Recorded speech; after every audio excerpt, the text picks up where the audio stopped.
मंगला विद्या मंदिर के सभी छात्रों को आपकी हिंदी की शिक्षिका लोना का नमस्कार। बच्चों, हमने पिछले कक्षा में आपकी जो 7वीं लेसन वो है मेट्रोमैन श्रीधरन पाठ को हम पढ़े थे। तो आपका 8th एंड 9th लेसन को हमने सिलेबस से हटा दिया है, तो इसीलिए हम अभी पढ़ने वाले हमारे 10th लेसन वो है ओणम। तो बच्चों, आपको इस चित्र में क्या नज़र आ रहा है? हाँ, आपको यहाँ पर अलग अलग त्योहारों के चित्र नज़र आ रहे हैं। तो आप बोल सकते हैं क्या इनमें से जो चित्र में जो आपको नज़र आ रहा है वो कौन सा त्योहार है करके? हाँ, कुछ कुछ त्योहार को आप पहचान सकते हो, तो इसीलिए मैं यहाँ पे बोलने वाली हूँ वो एक कौन सा त्योहार है करके। आप अपने text book page number 63 open कीजिए। ये टेक्स्ट बुक का पेज है आपका। जैसे कि यहाँ पे हेडिंग भी है, एक आपका अभ्यास कार्य भी है, अथवा आप बोल सकते हैं कि ये आपका एक क्रियाकलाप भी है। ठीक है, आप अपनी क्लास वर्क के फर्स्ट पेज में पार्ट 10 ओणम करके लिखने के बाद में आपको क्रियाकलाप करके लिखकर यहाँ पर दिए गए कौन से भी एक करीबन 4 चित्रों का सहायता से आप उसको यहाँ पे आप अपने क्लास वर्क्स में चिपकानी है। जैसे कि आप कौन से भी त्योहारों को ले सकते हैं यहाँ पे जो दिए हैं, या अन्य किसी त्योहारों का चित्र होने से भी आप ले सकते हो, अथवा आपके घर में जो अभी रिसेंटली आपने कौन सा जो दशहरा का फेस्टिवल का सेलिब्रेशन किए होंगे या दीपावली का सेलिब्रेशन किए होंगे, उस सेलिब्रेशन का आपका फ़ोटो है, फैमिली के साथ में जो फ़ोटो खींचे हैं, या आपका खुद का फ़ोटोज़ है सेलिब्रेशन का, जो पूजा का कुछ फ़ोटो है, उस फ़ोटो को भी आप अपनी क्लास वर्क्स में चिपका सकते हैं। ऐसा नहीं कि आपको इंटरनेट में जाके वहाँ से ढूंढ कर डालने का ज़रूरत नहीं है। आप अपना चित्र भी आप अपने क्लास वर्क्स में रख सकते हैं। वो आपका क्रियाकलाप है। करीबन 2 से 3 अथवा एटलीस्ट 4 पिक्चर आप चिपका सकते हैं। आपका खुद का कुछ मिल गया तो बहुत अच्छी बात है। अलग अलग सेलिब्रेशन का जो आपने घर में त्योहारों का जो सेलिब्रेट किए हैं, उन चित्रों का आप अपने क्लास वर्क्स में चिपका सकते हैं। तो बच्चों, अभी मैं बोलने वाली हूँ, आपको देख सकते हैं यहाँ पे ऊपर उन त्योहारों का नाम भी दिए हैं। तो उसके साथ साथ में हम अभी नीचे देख सकते हैं त्योहारों का चित्र, तो अभी मिलाते जाएंगे। हमारा पहला चित्र है, आप देख सकते हैं अभी जो गुजरा हुआ है, कौन सा फेस्टिवल, कौन सा पर्व है, वो है दीपावली। यस, जो पहला चित्र है दीपावली का है, जो दियों का त्योहार है ना। माँ लक्ष्मी का पूजा करते हैं उस दिन, है ना बच्चों। हाँ, हम बहुत सारे दिया जलाते हैं, मिठाई बनाते हैं, है ना, घर को बहुत सुंदर से दियों से सजाते हैं। तो उसके बगल में कौन सा चित्र है बच्चों? हाँ, ये तो बहुत पसंद है, सब बच्चों को बहुत पसंदीदा पर्व है, जो लोग बहुत मस्ती से खेलते हैं, है ना, एक दूसरे पर रंग लगाते हैं। हाँ, तो कौन सा फेस्टिवल है बच्चों? वो है होली। यस, वो है होली का त्योहार, जो ज़्यादातर मार्च महीने में आता है ना। उस होली पे हम क्या करते हैं? होली पे हम रंगों से खेलते हैं, एक दूसरे को रंग लगाते हैं, है ना, खुशियाँ मनाते हैं, एक दूसरे से दोस्ती बनाते हैं। रंगों का त्योहार है, रंगों का त्योहार है होली। ठीक है, तो अभी नेक्स्ट चित्र है बच्चों, कौन सा है? जो हमेशा आप देख सकते हैं, जो हमारे स्कूल में पढ़ते हैं उन बच्चों को पता है। हाँ, ये कौन सा फेस्टिवल है? गणेश चतुर्थी। गणेश चतुर्थी आप देख सकते हैं, क्योंकि हमारे स्कूल में रहने वाले बच्चों को पता है करके क्यों कहा कि हमारा स्कूल में जो श्री गणेश भगवान की मूर्ति बिठाते हैं और उनकी पूजा भी किया जाता है ना। तो आप देख चुके हैं। तो ये कौन सा फेस्टिवल है? गणेश चतुर्थी। त्योहार का नाम क्या है? गणेश चतुर्थी। उस दिन हम क्या करते हैं? श्री गणेश भगवान की मूर्ति को रखकर उनकी पूजा करते हैं, है ना बच्चों। और अलग अलग पकवान बना के देते हैं श्री गणेश को। बहुत पसंदीदा जो पकवान है, लड्डू है, कड़बू है, उन सब को बनाकर हम उनको भोग चढ़ाते हैं। तो बच्चों, नेक्स्ट नेक्स्ट चित्र क्या है? हाँ, देखिए यहाँ पर आपको देखते ही पता चलता है सांता क्लॉस। कौन है सांता क्लॉस? सांता क्लॉस को देखते ही पता चलता है कौन सा फेस्टिवल है, कौन सा त्योहार है। वो है क्रिसमस। यस, कहते कि ये क्रिसमस ज़्यादातर दिसंबर महीने में, दिसंबर 25 को मनाते हैं हम। दिसंबर 25 को क्रिसमस मनाते हैं हम। ज़्यादातर क्या कहते हैं, जो क्रिसमस के दिन सांता क्लॉस आकर बच्चों को तोहफा को देते हैं करके हम बोलते हैं ना, उपहार देते हैं, तोहफा देते हैं करके बोलते हैं ना। तो क्रिसमस, जीसस क्राइस्ट के जन्मदिन को हम दिसंबर 25 को सेलिब्रेट करते हैं। तो बच्चों, नेक्स्ट कौन सा है? आप देख सकते हैं, देखिए यहाँ पर गन्ना है, पीछे गाय है, और एक मटके में कुछ उबल रहा है। क्या है? हाँ, ये है पोंगल। क्या है? पोंगल, पोंगल सेलिब्रेशन या संक्रांति करके यहाँ पे कहते हैं, पोंगल कहते हैं। तो पोंगल सेलिब्रेशन आप यहाँ पे देख सकते हैं। पोंगल में क्या करते हैं, जो मिठाई बनाते हैं, जो गुड़ से बनाया वाला खीर जैसे आप बोल सकते हो, उसका वो स्पेशल डिश बनता है उस दिन, वो है पोंगल सेलिब्रेशन।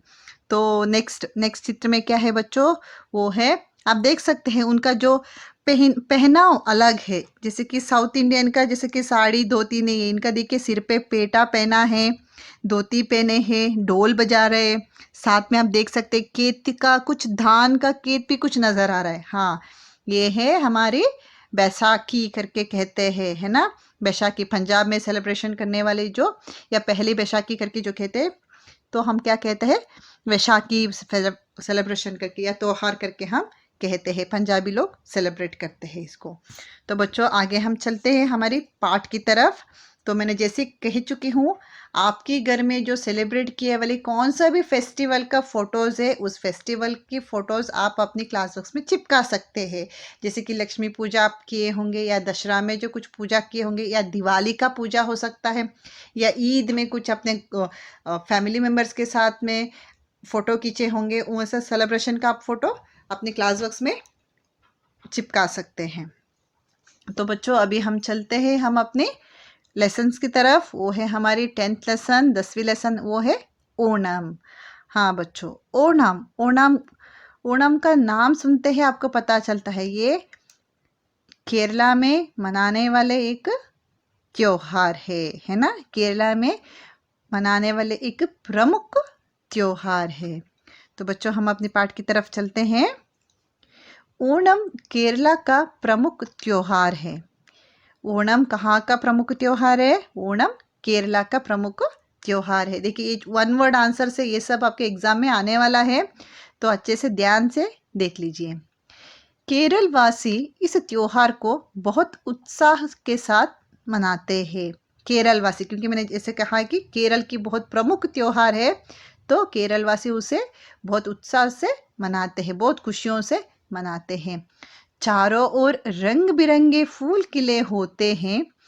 उन्हें देखकर ऐसा लगता है कि मानो प्रकृति भी ओणम का स्वागत कर रही हो। देखिए हिंदू संप्रदाय के हिसाब से जो भी त्योहार मनाते हैं ना, वो प्रकृति के साथ में मनाते हैं। जो प्रकृति उसको साथ देती है, कहा जाता है कि प्रकृति उसको साथ देते हैं। जैसे कि इसीलिए इन्होंने कहा है कि चारों ओर रंग बिरंगे फूल खिले होते हैं। ओणम के समय पर क्या होता है, रंग बिरंगे फूल खिले होते हैं। इसीलिए उन्होंने कहा है कि ऐसा लगता है कि मानो प्रकृति भी ओणम का स्वागत कर रही है। प्रकृति भी हर फेस्टिवल में आप देख सकते हैं एक अलग अलग, क्या बोलते, वसंत या अलग अलग ऋतु के साथ में अलग अलग सेलिब्रेशन या त्योहार हम मनाते रहते हैं। आगे देखते हैं बच्चों। यह त्योहार अगस्त अथवा सितंबर में मनाया जाता है। इस त्योहार को तिरुओणम भी कहते हैं। देखिए ये त्योहार को कब से कब मनाते हैं? अगस्त, जो बोलते हैं अगस्त या सितंबर, उस महीने के बीच में कभी ये ओणम का त्योहार आता है। तो इस ओणम अथवा इस त्योहार को अलग नाम क्या कहते हैं? तिरुओणम भी हम कहते हैं। इस समय केरल का मौसम बहुत ही सुहावना होता है। फसल पकने की खुशी में लोग के मन में एक नई उमंग, नई आशा और नया विश्वास होता है। देखिए फसल पकने की खुशी में, ये भी एक, जैसे कि हम यहाँ पे संक्रांति के जो मौसम करते हैं, उसी तरह यहाँ पे जो फसल पकने की खुशी में, फसल जो लोग जो भी खेतवाड़ी करते हैं, जो धान पकने का जो समय होता है, उसकी खुशी के लिए वो नया चीज़ हमको, नई उमंग या नई आशा, नई विश्वास के साथ में ये त्योहार को लोग मनाते हैं। इसी खुशी में लोग सावन के देवता और फूलों की देवी की पूजा करते हैं। सावन के देवता, सावन जो पृथ्वी, जो हमको फसल उगाने के लिए जो मदद करती है, उसके लिए, उन देवताओं के लिए वो पूजा करते हैं और फूलों का पूजा करते हैं। कहा जाता है कि राजा महाबली केरल के राजा थे। ये ओणम त्योहार को मनाने के पीछे एक छोटी सी कहानी भी है। उसी की कहानी का यहाँ पे एक छोटा सा दिए है, हिस्सा दिए है, तो मैं पढ़ के बताने वाली हूँ, आप सुन लीजिए। कहा जाता है कि राजा महाबली केरल के राजा थे। राजा महाबली नामक एक राजा, वो केरल के राजा थे। वे बहुत पराक्रमी और दानवीर थे। वो बहुत पराक्रमी और दानवीर, जो चाहिए, जो अपने प्रजा को जो चीज चाहिए वो दे देता था। मतलब निश्चिंत, उसके पास इतना धन था और अपने प्रजाओं से वो इतना प्यार करता था कि जो भी प्रजा को जो भी मुश्किलें आती थी वो उनको मदद करता था। उनके राज्य में प्रजा बहुत ही सुखी थे। क्यों सुखी थे? क्योंकि राजा उनकी इतनी मदद करता था कि किसी का कोई चिंता नहीं था, किसी चीज का चिंता नहीं थी। वो बहुत खुश थे। सब प्रजा, प्रजा मीन्स उस राज्य में रहने वाले लोग, ठीक है। इस दिन वे साल में एक बार धरती पर अपनी प्रजा से मिलने आते हैं। उनके सम्मान में ओणम मनाया जाता है। देखिए, ओणम को सेलिब्रेट करने की एक रीजन क्या है? माना जाता है कि ओणम के दिन राजा महाबली धरती पर आते हैं। क्यों आते हैं? क्योंकि वो अपनी प्रजा से, अपने गांवों के, अपनी राज्य के लोगों से मिलने के लिए आते हैं। इसीलिए वहाँ के लोग, केरला के लोग क्या करते हैं? ओणम को बहुत अच्छे से, बहुत धूमधाम से मनाते हैं, क्योंकि राजा उनसे मिलने आ रहा है। ये उनकी सोच है, इनकी जो मान्यता है कि वो लोग मानते हैं कि उस दिन क्या होता है कि राजा महाबली उनसे मिलने के लिए आते हैं। इसीलिए उस दिन क्या आप देख सकते हो, ज़्यादा से ज़्यादा जो केरला के लोग आप देख सकते हैं, जैसे कि आप देख सकते हैं कि उस दिन क्या करते हैं, वो लोग अपने घर को बहुत सुंदर से फूलों से सजाते हैं। और क्या करते हैं, फूलों से बहुत सुंदर सुंदर रंगोलियाँ बनाते हैं और नया नया कपड़ा, नए नए कपड़े पहनते हैं, अच्छे अच्छे पकवान बनाते हैं, मिठाई बनाते हैं और अपने घर में सभी के साथ में मिलकर अच्छे से त्योहार को मनाते हैं। तो उनकी उनकी जो सोच है, उनकी जो सोच क्या है कि ओणम के दिन राजा महाबली उनके घर आते हैं, ये उनकी सोच है। एक कहानी भी है, ठीक है। तो आगे हम देखते हैं, इस दिन हर घर में रंग बिरंगे फूलों से रंगोली सजाई जाती है। देखिए, इन्होंने दिया है कि उस दिन क्या करते हैं, उस दिन उनके घर में रंग बिरंगे फूलों से रंगोलियां बनाते हैं। जैसे कि आप ज्यादातर देख सकते हैं, रंगोली, जो एक रंगोली की जो अलग अलग रंगों की जो पाउडर जो आता है उससे हम लोग रंगोली बनाते हैं। पर केरल में ओणम के दिन वो लोग क्या करते हैं, फूलों से, अलग अलग रंगों की जो फूल मिलता है उन फूलों को लेकर वो लोग क्या करते हैं, बहुत सुंदर से रंगोली बनाते हैं और उनके घरों को सजाते हैं। यह त्योहार 10 दिन तक चलता है। यह त्योहार 10 दिन तक चलता है। देखिए, ये भी बहुत इंपॉर्टेंट है, आप इसको अंडरलाइन कर लीजिए। पूछ सकते हैं ओणम कितने दिनों का त्योहार है? 10 दिनों का त्योहार है। और वो भी पूछ सकते हैं कि ओणम के दिन कौन सी राजा धरती पर आते हैं? राजा महाबली। ठीक है बच्चों, आपको ये सब चीज याद रखनी चाहिए। जैसे कि यहाँ पर बहुत सारे ग्रामर पॉइंट भी है, जैसे कि राजा, प्रजा जो अपोजिट वर्ड है, दिन रात है ना बच्चों। ये सबको धरती, आसमान, ऐसे बहुत सारे ग्रामर पॉइंट भी है। ओके, खुशी, दुख, नया, पुराना, जैसे कि नई आशा करके है, नई करके है, जो नया, पुराना, ऑपोजिट वर्ड आपको इस लेसन में बहुत मिलती है बच्चों। आप एक बार फिर से मैं बोलूँगी, देख लीजिए। जैसे कि नया, पुराना है, और खुशी, खुशी का दुख है। उसके बाद में है देवता, देवता का दानव है। राजा, प्रजा है। दिन, रात है। धरती, आसमान, ये सब ऑपोजिट वर्ड है। इस लेसन से कुछ ऑपोजिट वर्ड भी आपका एग्जाम में पूछ सकती हूँ, ठीक है। तो अब हम नेक्स्ट लेसन की तरफ चलते हैं। यह त्योहार 10 दिन तक चलता है। सबसे बड़ी रंगोली, जिसे सबसे बड़ी रंगोली पुक्कलम की सुंदरता तो देखते ही बनती है। मतलब पुक्कलम का मतलब बच्चों, उसको 2 शब्दों से बना है।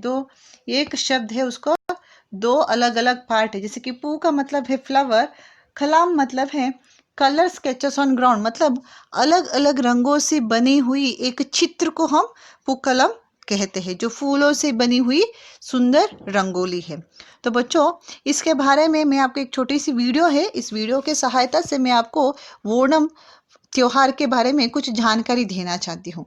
जैसे कि आप देख सकते हैं, ओणम एक मलयाली त्योहार है जो केरल में फसल के मौसम की शुरुआत में मनाया जाता है, जो फसल की मौसम की शुरुआत में मनाया जाता है। जैसे कि इसे लोकप्रिय रूप से फसल के त्योहार के रूप में मनाया जाता है जो हिंदू पंचांग के भाद्रपद महीने में आता है। ओणम का यह 10 दिवसीय त्योहार अतम दिन से लेकर तिरुओणम तक बड़े उत्साह के साथ मनाया जाता है। धार्मिक ग्रंथों के अनुसार इस दिन भगवान विष्णु ने असुर महाराज बलि के साथ युद्ध करने के लिए वामन अवतार धारण किया था। बलि की अंतिम इच्छा के अनुसार भगवान वामन ने उन्हें हर साल फसल के मौसम के समय अपने लोगों से मिलने का वरदान दिया था। तब से ओणम महाबली के वार्षिक घर वापसी का प्रतीक है। अन्य राज्यों में यह दिन वामन जयंती के रूप में मनाया जाता है जो वामन अवतार की उपस्थिति का सम्मान करता है। ओणम त्योहार के समय केरल राज्य अलग अलग रंगों में चित्रित होता है जो एक सुखद अनुभव देता है।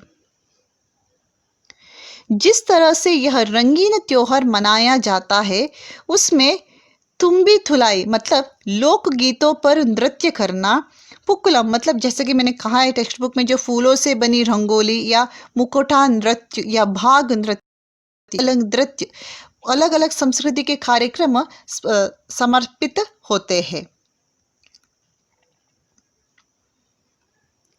परंपरागत अनुष्ठानों के साथ ओणम की सबसे महत्वपूर्ण गतिविधि है तिरुओण सदय। यह एक विशिष्ट समारोह है जो ओणम के आखिरी दिन तिरुओणम में मनाया जाता है। जैसे कि आप यहाँ देख सकते हैं, यह एक शानदार भोजन समारोह होता है जिसमें केले के पत्ते पर 13 से अधिक खाद्य पदार्थ परोसे जाते हैं। और आखिर में इसके अलावा इस दिन प्राचीन काल से चलती आई नदी में नाव चलाने की जैसे कि जो कंपटीशन है वो भी वो मनाते हैं। तो बच्चों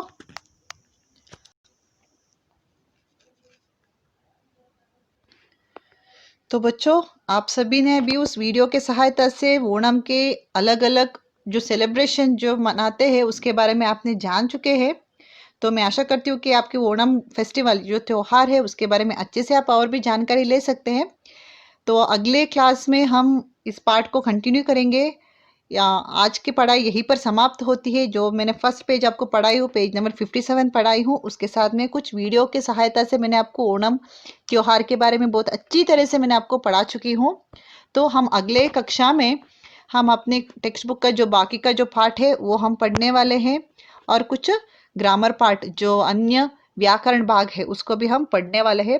पर आपका आज का पाठ के साथ में आपको जो क्रियाकलाप क्या करना है बच्चों, वो है आपका ये मेन पेज जो पेज नंबर 63 में जो आपके घर में जो सेलिब्रेट किए वाले कुछ किसी भी त्योहार हो सकता है, ठीक है, दीपावली हो सकता है या दशहरा हो सकता है, गणेश चतुर्थी पे हो सकता है या किसी भी त्योहार पे आप जो खींचे वाले जो चित्र है उस चित्र को आप अपने क्लास बॉक्स में चिपकानी है। तो बच्चों आज की पढ़ाई हमारी यहीं पे समाप्त होती है। अगले क्लास में हम अपना पढ़ाई कंटिन्यू करेंगे। तो आशा करती हूँ बच्चों आज की पढ़ाई आपको बहुत अच्छे से समझ में आया होगा। धन्यवाद।